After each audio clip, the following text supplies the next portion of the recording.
anything wrong with eating? If so, try and give it up. I mean, you got to eat, right? Drinking, marriage, planting, building, buying, selling. Oh, why would Jesus give those things as a sign of the second coming? The Lord is not saying just these events by themselves, but these events to excess. These events become the God. Let's start with eating and drinking. And by the way, you've heard about the wild orgies they had in Rome. That we always think about the immorality or the sexual perversion connected with that, but it was often around food. They were living for food. It was just one never-ending potluck.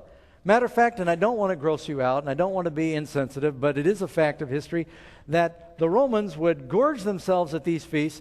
Then they had a place where they would go and regurgitate what they'd eaten. They called them vomitoriums. And then they'd go eat some more. Now, there's nothing wrong with eating, but how many would agree that's eating to excess?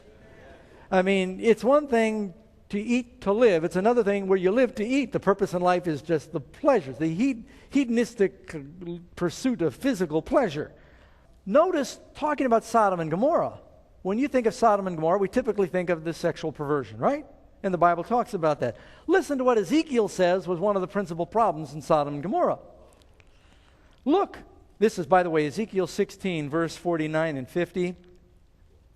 Look, this was the iniquity of your sister Sodom. She and her daughter, meaning Gomorrah, had pride, fullness of food. You know, one of the reasons for that was, the Bible tells us, that the valley of Sodom and Gomorrah was like the garden of God. One reason Lot wanted to go there is it was a very fertile area before it was destroyed and it turned into a valley of salt. It was like the garden of God. They had an abundance of crops and food and grass and pastures for the sheep. And Lot didn't plan on moving into the cities of Sodom. He cast his tent towards Sodom. And gradually, you know, he started out camping outside the city and little by little shopping in the city. Pretty soon they thought, well, you know, they've actually got so many conveniences in the city, and maybe it might have been some pressure from his wife and children because the malls were in Sodom. And so pretty soon he was living in the city by the time the angels came. It vexed him, though. He didn't want to be there, so it made you think there must have been some outside pressure. But there was an abundance of food. That's one of the characteristics. Do we eat to live or live to eat? I was reading this article. You've seen me quote it before, and this is a cover from National Geographic. We now have more overweight people in the world than hungry ones. There are more than 1 billion overweight, overnourished people in the world and 800 million who are undernourished. We always heard about all the starving people in the world. This is the first time in the history of the world that there have been more people that are actually overnourished than undernourished. Would you say that we've reached the age where we are eating and drinking in abundance? And it goes on there, if you keep reading in Ezekiel, talking about Sodom, if you read in verse 50, and they were haughty, and they committed abomination before me, therefore I took them away. What is the abomination that they committed in Sodom? Not only the eating and drinking and idleness. Oh, by the way, I left out the idleness.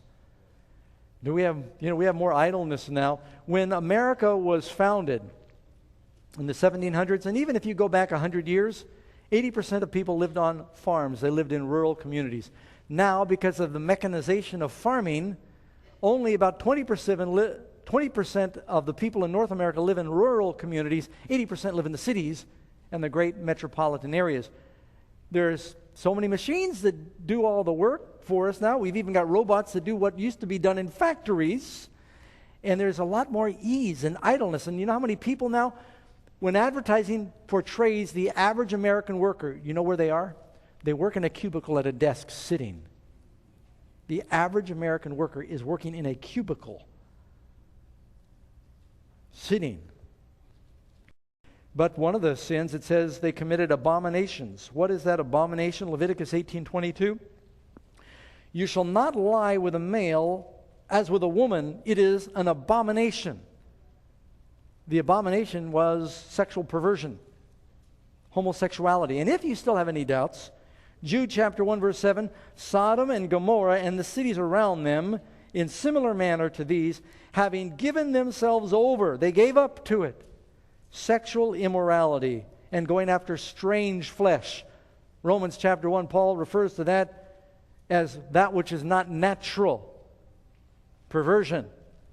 More specifically, homosexuality. And this is a delicate subject, and I'm not going to spend a lot of time on it, but I think it's an irrefutable sign of the times that was once declared inappropriate and illegal in North America. And by the way, there is a word based on the town Sodom that coins that behavior, is now warmly accepted in the general culture, and the laws are there to protect. I don't know if you've been plugged into what's happening even here in California, but there are 2 or 3 laws on the books right now that will increase the rights of people that might have alternate sexual preferences.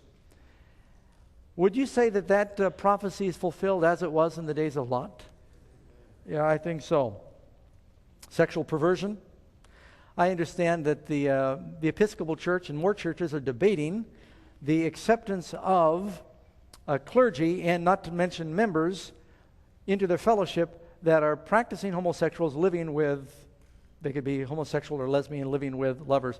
And is it I got to be careful what I say here, but I think it is that one of the leaders of the Episcopal Church left his wife, has a partner, and they have voted to accept that as appropriate. Well, you got to read a different Bible than I read to come to that conclusion. And I think that either God needs to apologize to Sodom and Gomorrah, or something's going to happen. God is just patient, and so we presume on his patience. Another characteristic is the buying and the selling. Anything wrong with buying and selling? How many of you bought or sold anything this week? Is it a sin to buy and sell? But can things be done to excess?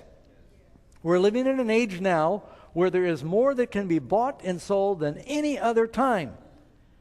We have channels that are dedicated to buying all the time. Shopping channels. It's not enough that you eventually take your one day a week and you go to the store and get your groceries. Now we got to watch other people shop, or you shop without even leaving the house because you watch it on TV, you call and order it, or you go online and you surf for every conceivable product. And you know what? There are some advantages to buying things online. You can sometimes get some good deals, but think about the materialism in the age in which we live right now. There are more things you can buy or sell now than any other time in the history of the world. The essence of the worldly man is, someone said, he knows the price of everything and the value of nothing. The world's motive is profit. The Christian's desire should be to serve, but it's worldly, collecting, building treasures here on earth. James chapter 4, verse 13 and 14. Come now, you who say, tomorrow we will go to such a city and spend a year there and buy and sell and make a profit. Wherefore you don't know what will happen tomorrow. For what is your life? It's a vapor that appears for a little time and then vanishes away. Jesus specifically warns against materialism in the last days. Luke 17, when he's talking about Lot's wife just before he gets there, notice what he says. In that day he who was on his housetop, like when Noah was told to enter the ark and Lot was told to flee the city, he didn't say after you pack your bags, flee the city. He said, flee now, make haste, don't look back.